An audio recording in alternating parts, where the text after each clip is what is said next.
亲爱的朋友们，欢迎来到微光夜读。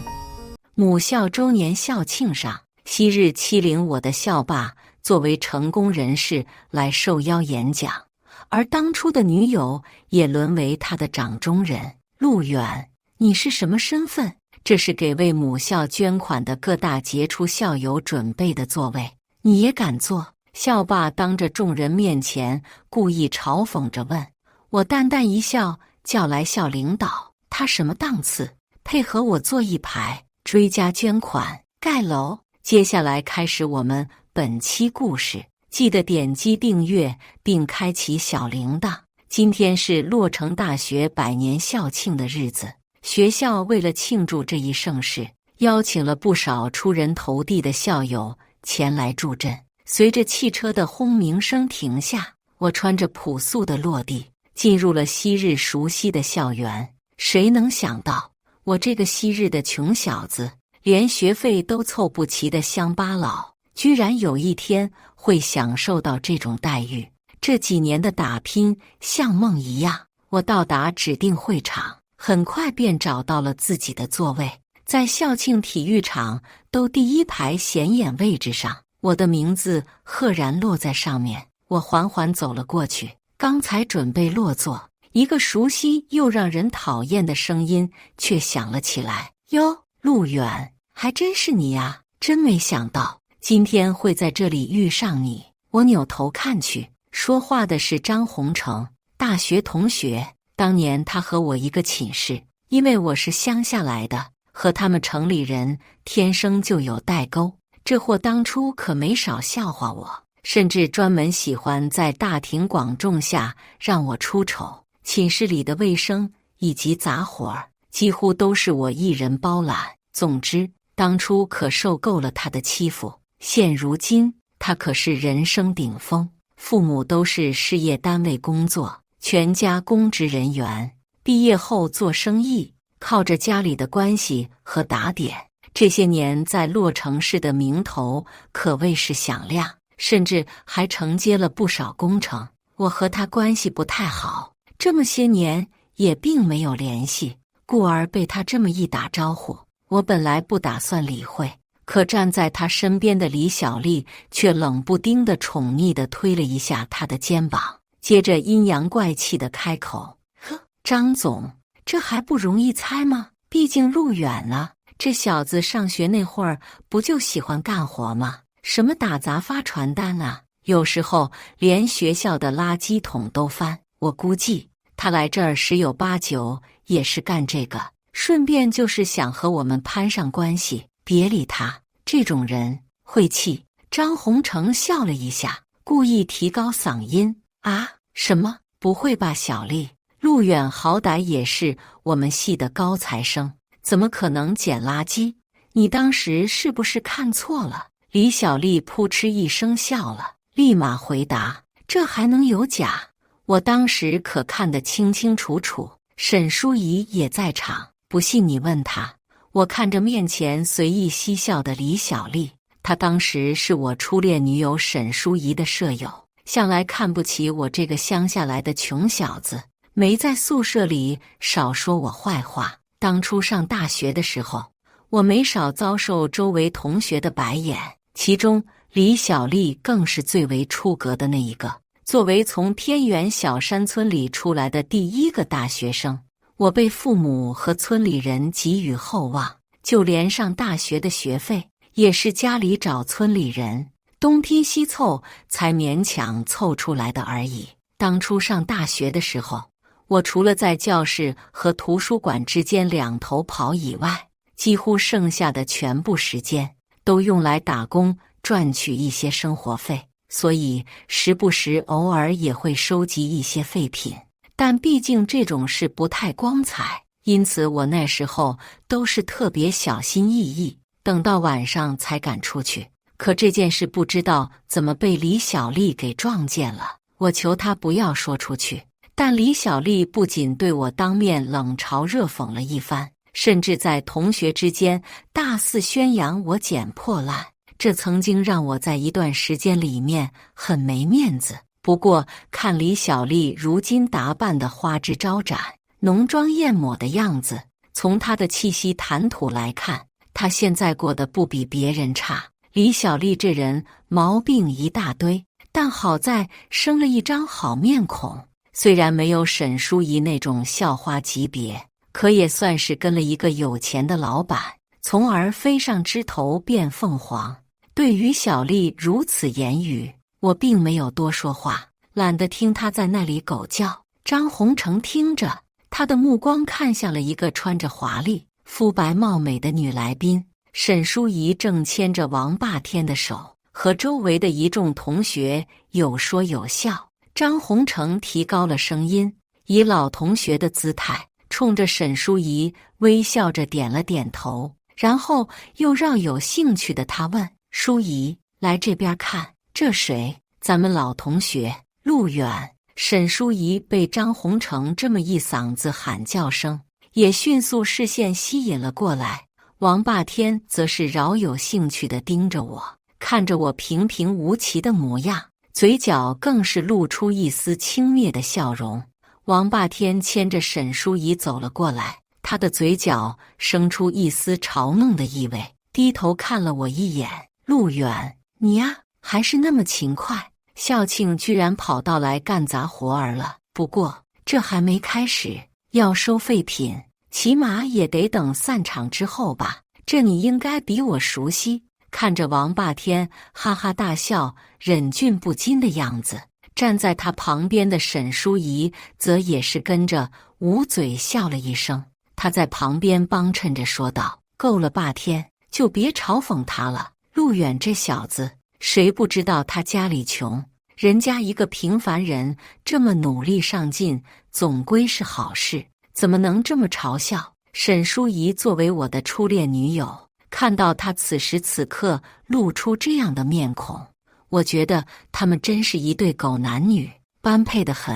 上大学的时候，沈淑仪就是洛城大学出了名的校花级女神，追她的人从这里排到了法国，其中不乏一些有钱有颜的富二代。可面对他们的阿谀奉承，沈淑仪都无动于衷，反而最后和我走到了一起，突然受到校花女神的关心。我一个穷学生，当然是对沈淑仪加倍的好，她的课业以及论文都是我一直在帮衬着。可后来我才知道，当我在宿舍里加班加点，熬夜辛苦地给沈淑仪帮忙修改毕业论文的时候，她居然和王霸天搞在了一起，不知道在哪间高档酒店里炮火连天。像这样的事情，不知道在我和沈淑仪谈恋爱之间还发生了多少次。现在看到眼前的这个女人，只让我觉得一阵恶心。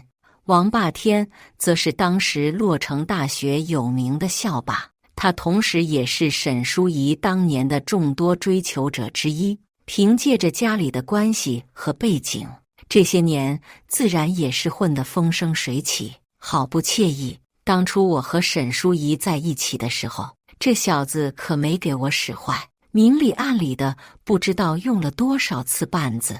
现在看着这两个人，我心中的火不由得燃烧了些许。不过洛城大学周年校庆这样的日子，我并不想让他们破坏了气氛，我并没有过多理会，反而是自顾自地在座位上坐了下来。谁知道沈淑仪看到我的举动，却是不由得大吃一惊。她对着我就是劈头盖脸的一顿指责：“不是，你小子是不是吃错药了吧？这什么座位，也是你能坐的吗？”我看着他们错愕的眼神，一脸平静地说：“我参加校庆啊，这是我的座位，我为什么不能坐？”王霸天听了这话，不由冷笑一声，对着我肆意嘲讽：“切，陆远，你小子装什么装啊？今天校庆能有资格坐在这儿的，个个都是社会名流、成功人士，你算哪根葱？快给我起来，不然我叫保安了！”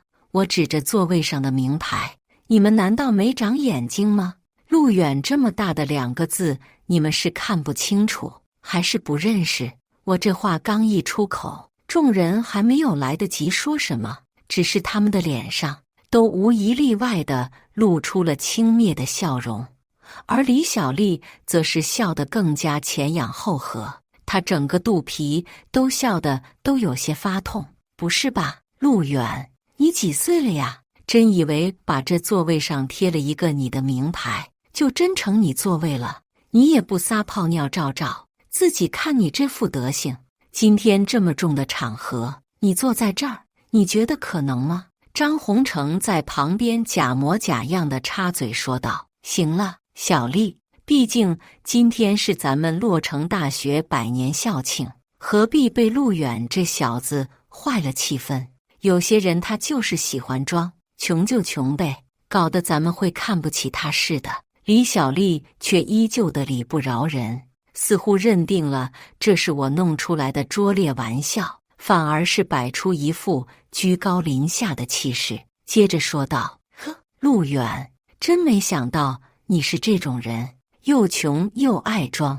我看呐，当初淑仪离开你，那可真是没有看错人。”一旁的沈淑仪听到这话，脸色不由自主地变了一下，但她的看法似乎也和众人一样，抿了抿嘴开口：“陆远，大家毕竟是大学同学，不用这么装的。”说这话的时候，沈淑仪挽着王霸天的手明显更加紧握了一些，王霸天则是不由得气笑了一声，打断了沈淑仪的话，接着抬头看了我一眼，冷不丁地插嘴说道：“行了，对于陆远这种人，跟他没什么好说的，大不了直接叫保安，像他这种闹事的人轰出去就行了。”看着他们一个个如今令人丑恶的嘴脸，比起当初更加是有过之而无不及。我的心里冷哼了一下，并没有多说什么。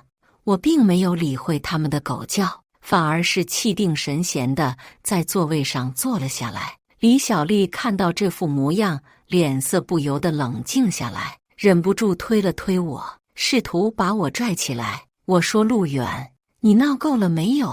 可别给脸不要脸了！今天这什么场合，你装逼也要有点分寸啊！”张宏成在旁边火上浇油，一边微笑着安慰李小丽，一边扭过头来冷着脸对我说道：“陆远，你要再不起来，我可真叫保安了。”“叫啊！”我冷笑着看了他一眼。这次洛城大学100年校庆，说实话我并没有打算参加。公司里最近的事务繁忙，而且还有1、2个很重要的会。这个时间我应该在北欧和那边的合作伙伴洽谈长期合作的生意。最终是当初的恩师和洛城大学的校长再三邀请，最后我才不得已推掉了会议，这才参加这次的周年校庆活动。看到这几个人和疯狗一样在我面前一顿乱叫的样子，想一想倒是不觉得心情好笑。行啊，你小子可真够装的，真以为我不敢叫人是吧？说着，张宏成也并没有给我好脸色，他迅速拿出手机，拨通了洛城大学警卫室的电话。喂，对，你们现在过来一下，这里有人装逼，冒充贵宾。明显是要破坏咱们洛城大学的100年校庆。挂断电话后，张宏成还不忘着趾高气扬看了我一眼，他一副看热闹的表情，对着我放下狠话：“陆远，你可别怪我呀，虽然同学一场，但今天这种重要的场合，可不能让你这小子破坏掉氛围。”李小丽也在旁边帮着说：“就是陆远，你也不看这什么场合，收废品去别的地方吧，实在不行，以后我跟我们家那位说说，让咱们公司的废品都承包给你算了。”说这话的时候，李小丽还忍不住捂住嘴巴，大声地笑了出来，惹得周围的一众同学也跟着笑意连连。几分钟之后，洛城大学的3、4个警卫室保安已经来到了这里。他们身穿制服，对着张宏成微笑，一脸急切地问道：“几位嘉宾你好，说是有人破坏会场，请问在哪里？”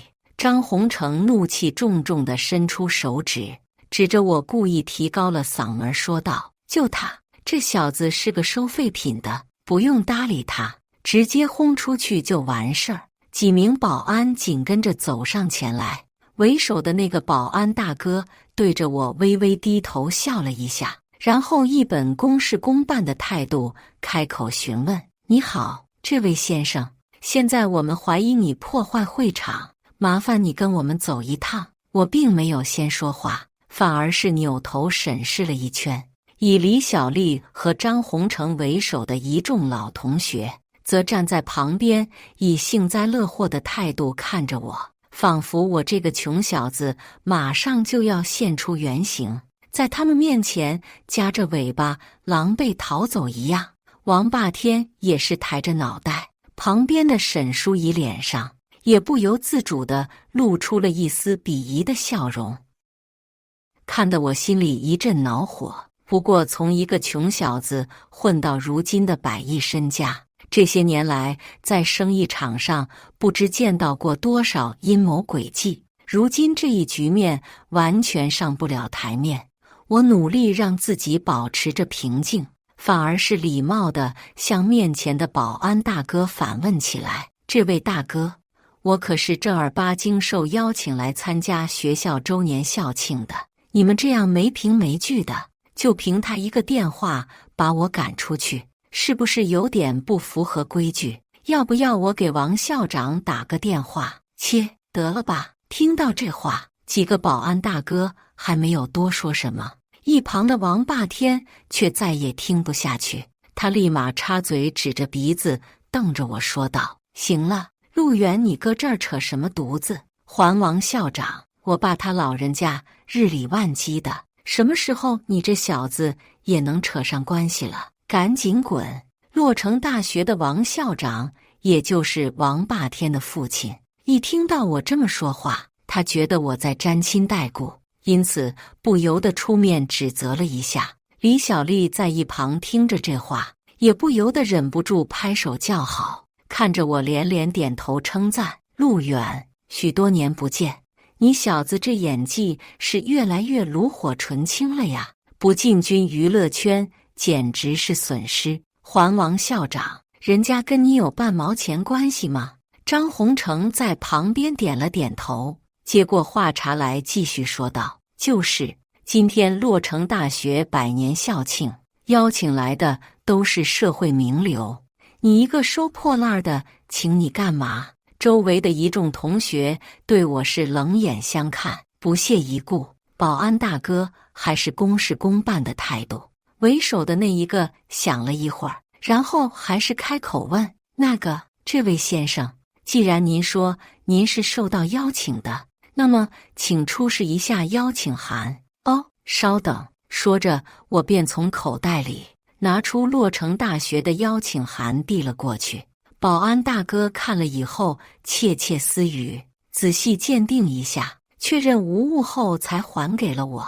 那位保安大哥对我连连陪笑，深深地鞠了一躬，接着说道：“不好意思，陆先生，打扰了。”说完这些话，几个保安便迅速离开了会场。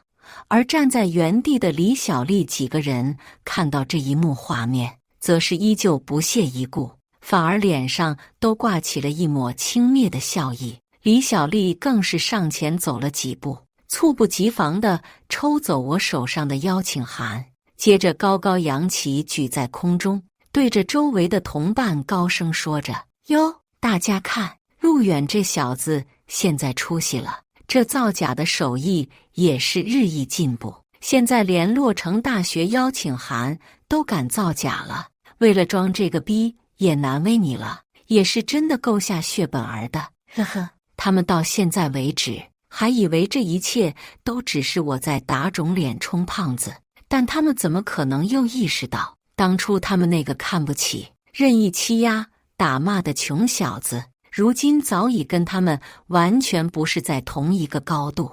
王霸天站出来横插一脚，他看着我，眼中竟是一个白眼：“小丽，你也少说两句，毕竟陆远这小子什么德行？上大学那会儿咱们可不是都已经看得清清楚楚了吗？张宏成点了点头，有些玩味地看着我。就是，咱们陆远那个时候可就是造假高手，毕竟除了他，还有谁能伪造学校办公室的文件，骗走10万块钱啊？张宏成说着，还从李小丽手中假模假样地拿走了那张洛城大学的邀请函，并清了清嗓子，高声朗读起来上面的内容：诚意邀请陆远先生参加洛城大学100周年校庆。张宏成拍了拍我的肩膀，不由得竖起了大拇指，满脸全是阴阳怪气，看着我说道：厉害呀，陆远，长能耐了，这玩意儿你造得跟真的一样，不仅连规格、制式，连这印章都一样啊。话说这玩意儿不违法吗？张宏成故意看着我说道：陆远，你猜猜，要是我现在直接报警，你觉得就你这事儿，会不会进去蹲几天？李小丽推了张宏成一把，一双媚眼看着我，半开玩笑似的说道：行了，张宏成，你这是小瞧了陆远啊，人家当初不也是没坐牢吗？张宏成则是冷笑了一声，对他回答着说道：当初那事是证据不足，这小子运气好，所以才逃过一劫，现在这证据可都在手上攥着呢。沈淑仪站在王霸天的身边，静静地注视着这一切，但是从他的脸上，我还是看见了一丝若有若无的鄙夷。当初上大学的时候，洛城大学发生了一起令人匪夷所思的诈骗案，洛城大学财务室居然被人用学校的伪造的一纸红头文件，就轻松骗取了10万块巨款。当初那个年代，10万块对于学生们来说可谓是一笔巨款，就算是现在购买力也相当给力。因此这件事在当时的洛城大学议论纷纷，不少人都评头论足。当时我并不知道这件事会和我产生什么关系，因为我所有的时间和心思都花在打杂工赚取生活费的事情上。经过几个月不懈的努力，总算是凑够了学费和生活费，因此我心情愉快地在班上补交了自己之前欠下来的费用。那段时间我生活的总算是相当满足，就连平日里学校食堂不舍得吃的肉菜，也难得的可以吃上几顿。可这件事情被李小丽这个大舌头看在眼里，却完全是另外一番景象。不知从什么时候起，在同学之间就流传起故事的这样一个版本。哎，你们听说了吗？听说咱们学校前阵子发生的那起诈骗案，这是咱们本校学生干的啊？不可能吧？学生谁有那么大的胆子？这要被抓住了，可是坐牢的10万块钱啊！你以为是什么小数目？那人也真是穷疯了，连学校的钱都敢诈骗，胆子可真够大的。是真的，我听说呀，8成就是3班的陆远，他这人咱们都知道，乡下来的穷小子没见过什么世面，本来就穷得发酸。最近这段时间你们是没见着，这小子生活质量明显提高，不仅连学杂费什么的都已经交齐，连食堂里的吃食也好上了不少。你说他一个穷困大学生哪来的这么多钱？是啊，照你这么一说，这事儿8成跟他脱不了关系。于是不知道是从谁那里传出来的谣言，久而久之，虽然关于学校诈骗案的事始终没有个说法，但在周围的同学看来，这件事8成就是我干的。可是他们不知道，那笔钱是我一直辛辛苦苦靠双手努力挣来的。再说，我只不过是做了跟他们一样的事情，补交了学校的学杂费，然后在食堂里吃的跟他们一样档次的饭菜，这在他们看来居然是件不可思议的事情。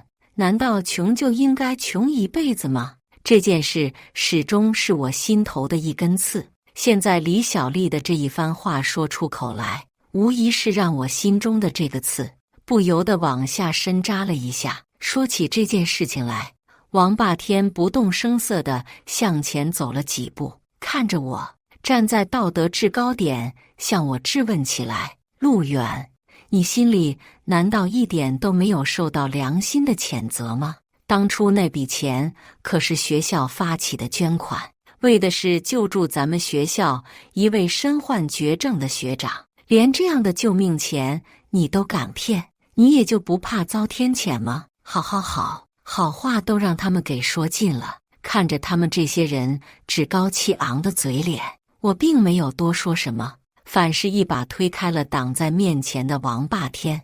我举止轻松地坐了下来，然后对着他们郑重开口：说够了吗？说够了，你们就乖乖在自己的座位上坐好。眼看着周年庆马上就开始了，如果你们不觉得丢人的话，就在这里继续和我打嘴炮。切，你小子，行，待会儿看周年庆举行，你这小子还能装到什么时候？切，管他干嘛，到时候让他在大庭广众之下被人戳穿，那岂不是更加有看点？走，别管他，咱们去位置上坐着。很快，洛城大学100年校庆并已经正式隆重开幕。一众社会名流和知名校友都陆续进入会场，互相寒暄之后坐了下来。李小丽和张宏成坐在靠中间的位置，而王霸天和沈淑仪则凭借着和校长的关系坐在了第2排。至于能在第1排落座的，那更是精英中的精英，每一个都是在洛城市有头有脸的大人物。看着我安然无恙，一脸从容地落座在第1排正中间的位置。李小丽和张宏成坐在后面窃窃私语，小声嘟囔着说道：切，什么呀？他在第1排正中间，那向来都是校长坐的位置。一会儿王校长来了，看这小子怎么出丑。张宏成挥了挥手，继续说道：行了，行了，陆远那小子就是纯小丑，咱们管他干嘛？看热闹就行。很快，在主持人的激情开场之下，洛城大学的校领导、有关人等也隆重地进入了会场。就这样，一直进行到了周年校庆的前半场结束。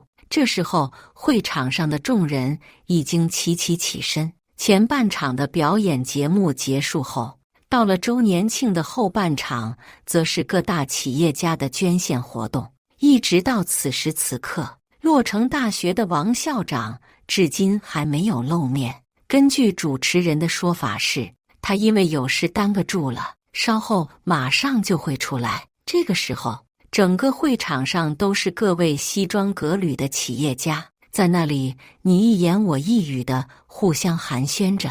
我一个人自顾自地站在那里，默默等待这下半场周年庆活动的开始。就在这个时候，老同学们又趁机向我围了过来。李小丽开口，就是一句轻蔑的话语吐露而出：陆远，你小子运气还真是好，王校长有事耽误住了，不然你刚才就应该被保安给轰出去，又怎么会让你混到现在？张宏成也点了点头，认可了他的说法，还煞有其事地朝王霸天那边看了一眼，向他问道：霸天，对了，这王校长怎么说也是你爸？陆远这小子这样招摇撞骗，不会损坏你们家的声誉吗？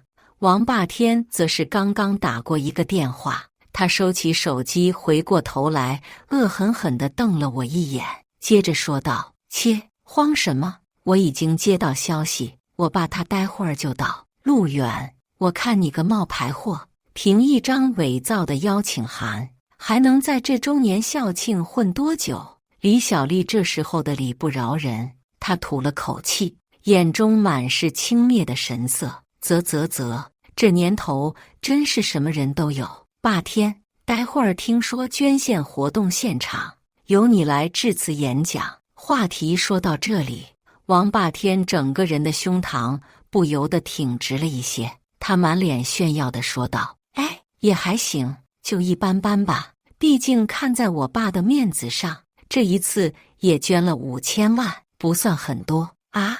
5000万还不是很多？霸天，你真会开玩笑。5000万在咱们洛城市，怕是连都江家园的房子都要买一套吧？哦，都江家园吗？那地段也不怎么样。我和淑仪在那里买了一套，就一般吧。除了风景不错，其他的就那样。你说是吧，淑仪？”王霸天笑了笑，紧接着就看向沈淑仪那边。沈淑仪后知后觉反应了过来，然后轻声问了一下，抬起头来，故意看着我说道：“对，都江家园的房子确实不怎么样。”张宏成听了这话，忍不住瞠目结舌起来，连忙在一边拍着马屁，恭维起王霸天来：“霸天，你这还是低调啊！那都江家园谁不知道，是咱们洛城市豪华别墅区。我呀也只能想想，据说那玩意儿可不是有钱能买到的，还得有关系。”王霸天现在一脸宠溺地看着沈淑仪，摸了摸她的脸颊，宠溺地说道：“这算什么？只要淑仪高兴，什么都行。”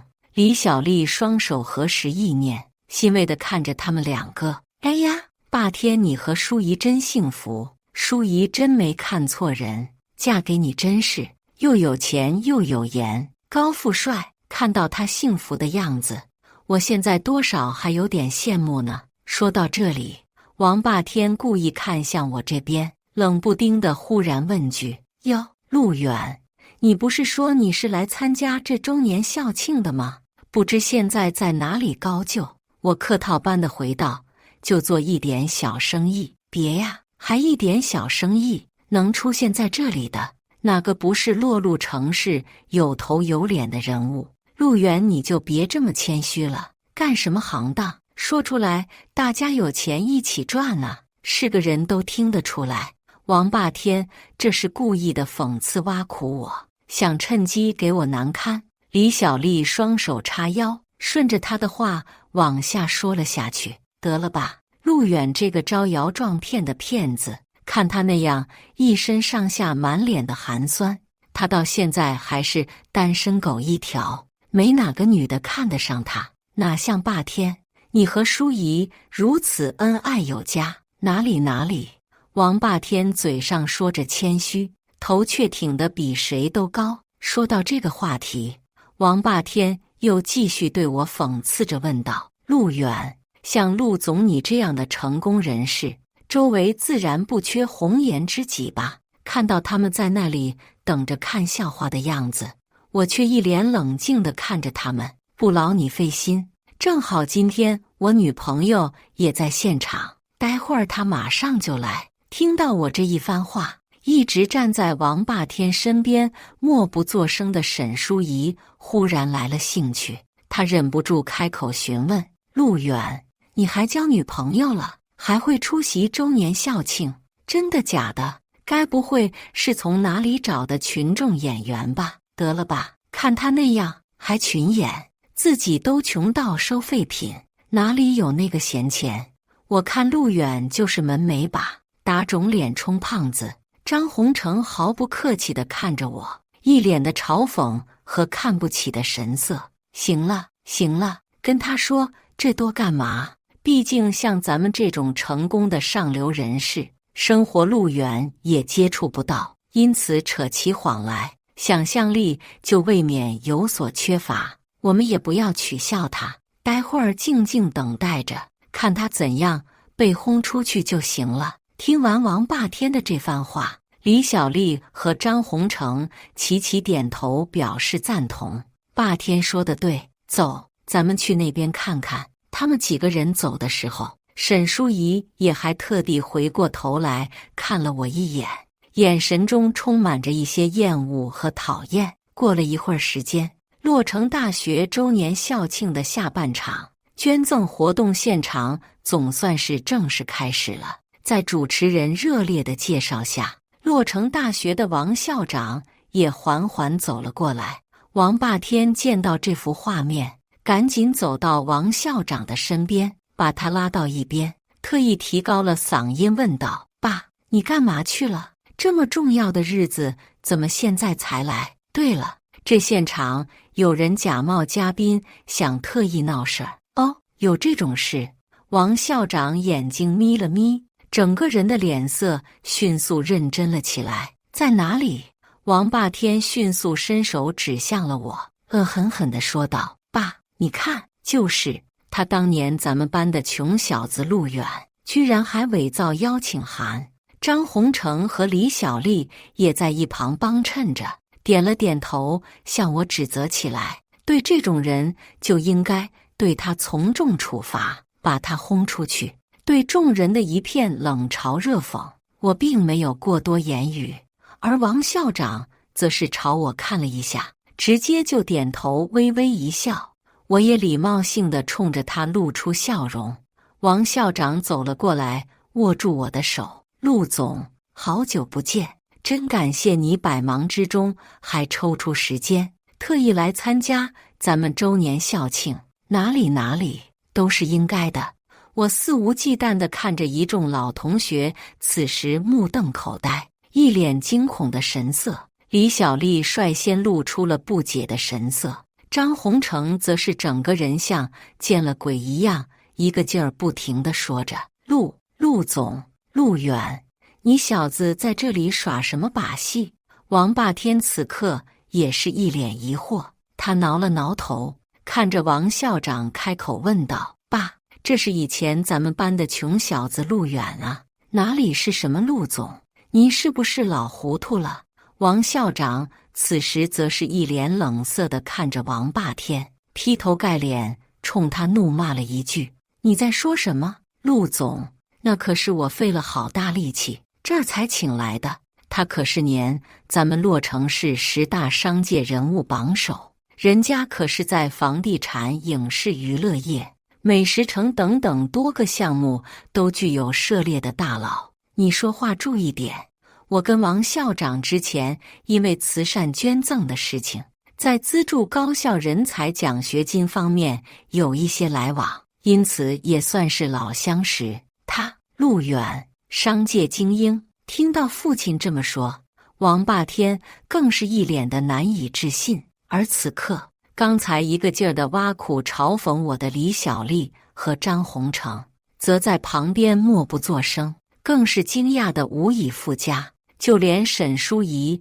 也对我微微侧目，眼睛闪光，露出了一些不一样的情绪。看着王校长如此说法，我倒是难得的做起了好人，从中调停，开口十分大度地说道：“行了，王校长，没事儿，霸天他毕竟还年轻，性子莽撞也是难免的，咱们还是老同学，没必要这么说他，毕竟这么多人。”王校长此刻才转过头来，一脸微笑地看着我，不停地夸赞着：“陆总，您大人有大量，这小子说话千万别放在心上。”说着，王校长还一脸严肃地盯着王霸天，叮嘱他向我赔礼道歉。“霸天，快给陆总赔不是。”“爹，不是，陆远他。”王霸天虽然情力不情愿，但在王校长义正言辞的要求下，他还是不得不低下他高贵的头颅，声音十分微小的对我敷衍了一句：“对不起，陆总。”李小丽和张宏成在旁边看着，脸上的表情要多难看有多难看，让他们打脸来得如此之快，我的心里却不觉些许爽快起来，我的嘴角勾勒起一丝笑容，然后看着王校长，稍微思索了一下，便对他开口说道：“对了，王校长，关于上台演讲致辞的事情，我想了下，这件事毕竟关系到咱们洛城大学的100年校庆，我身为校友应该捧场。之前上台致辞的事情，校领导对我苦口婆心劝了好多次，但我并不想太过出头，于是便推去了这件事情。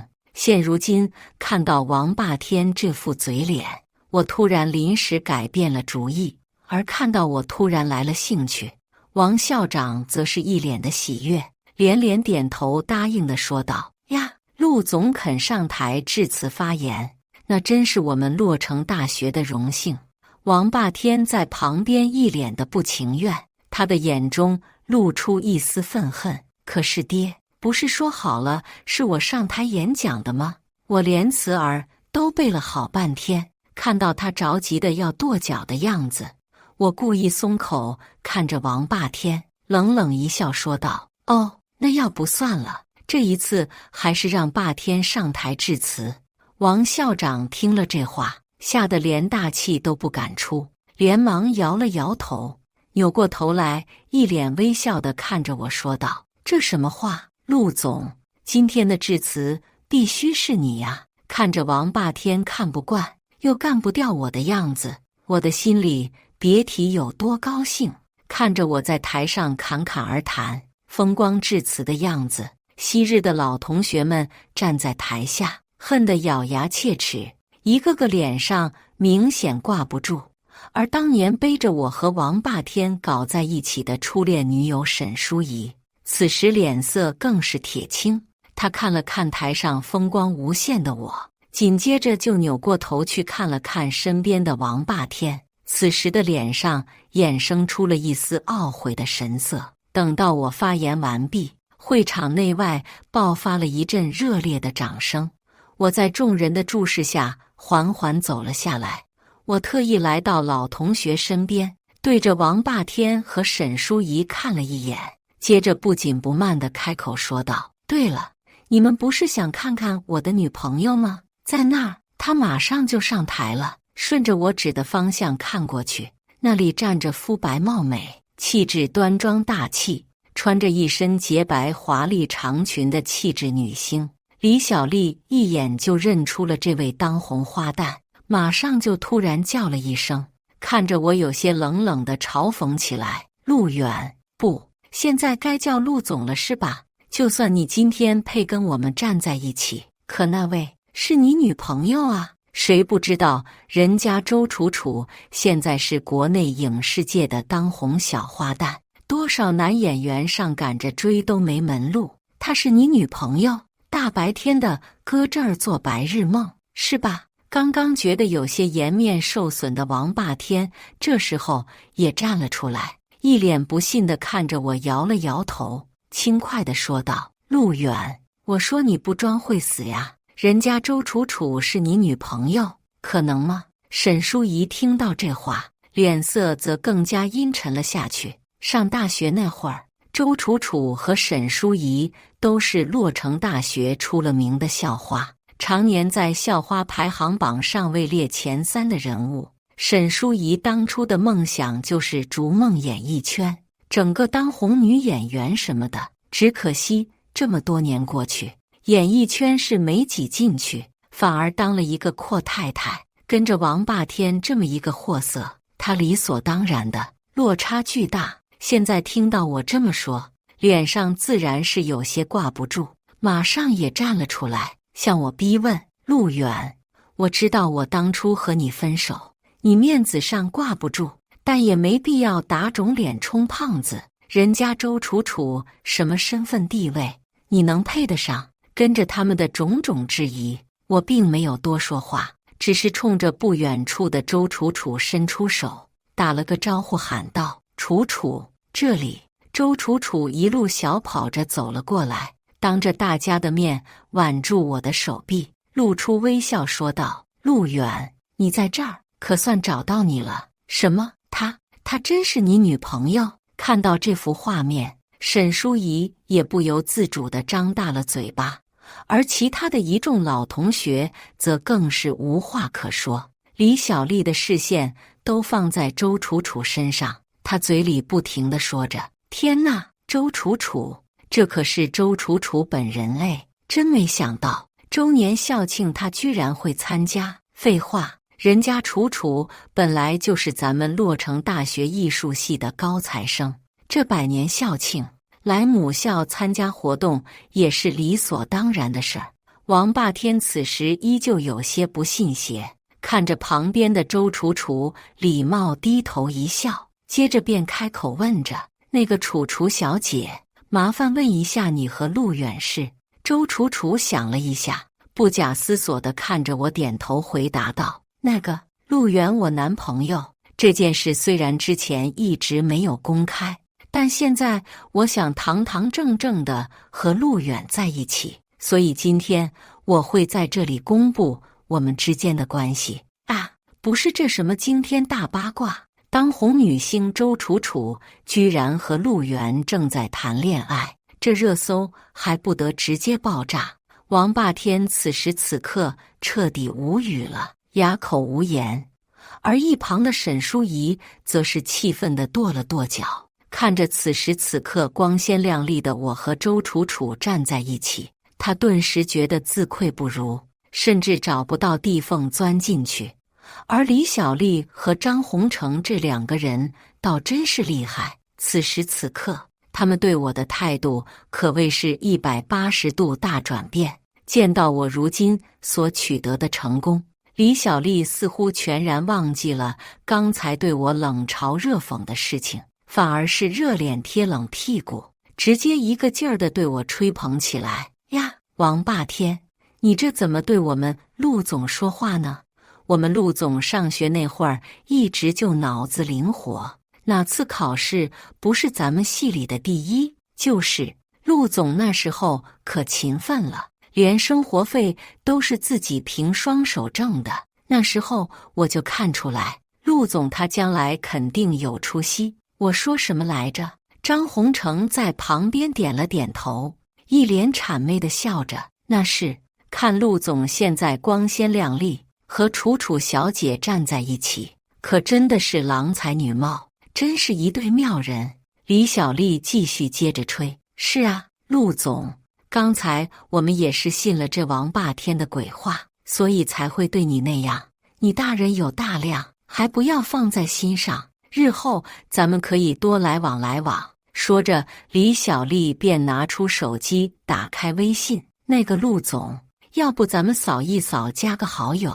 说起来，咱们大学群你还没加过呢，正好把你给拉进来。张宏成也顺势拿出手机，生怕落下了他，连忙举起来大声说着：那个陆总别忘了还有我，咱们可是老同学了，日后生意上的事儿可要互相帮助着点儿。好呀，没问题。我拿出手机，很快加入了他们之间的群聊。进群之后，很快便看到一条好友申请弹了出来，是沈淑仪发过来的，下面附带着一句留言：是我。通过一下，看他的语气，好像是他特意可怜怜悯我。我再次入了他的法眼，他再给我一次机会一样。我一头雾水，抬起头来看了过去，沈淑仪站在那里，脸上勉强对我挤出了一丝假笑，挥手打了招呼。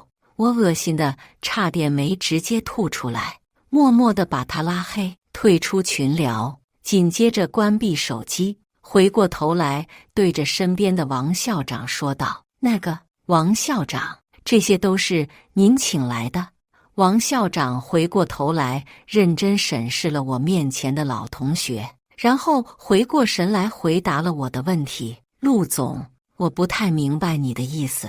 我看着当年对我冷嘲热讽的一众老同学，多年的怨结，此时变成了一句话：我的意思是，他们这些人什么档次，配合我坐一起？这个，眼看王校长似乎还有些难为情，我接着边开口说道：很难办吗？要不捐款我再追加1块，给咱们学校盖个楼。陆远，你什么意思？别以为有钱就了不起啊，把我们轰走，你以为你是谁？眼看8届不成，李小莉立马变成恶狗咬人，张宏成则是一脸气愤地对我说道：捐款追加1块，你搁这儿打发叫花子是吧？我觉得他的话说的倒是有些道理，斟酌了一下，有些难办的对着王校长问道：1个亿盖个楼，应该没什么大问题吧？王校长连忙点头说道：没问题，当然没问题。来，保安，把这些人都全给我轰出去。李小丽和张洪成很快就被保安拖了出去。我扭过头来看着王霸天和沈淑仪，补充了一句：“还有他们两个，爸。”王霸天对着王校长喊了一句：“够了，你们两个先回去。”王霸天和沈淑仪在愤愤不平中离开了会场。不久之后，我作为优秀校友的代表再次上台发言。这一次我昂首挺胸，身边牵着美丽动人的周楚楚，周围爆发着热烈的掌声，一切的声音都显得那么愉悦。感谢大家的观看，本期故事精彩吗？欢迎大家在下方评论区吐槽。如果你喜欢这类故事，记得点击订阅微光夜读，并分享给更多的人，这会对我帮助很大。再次感谢大家的观看。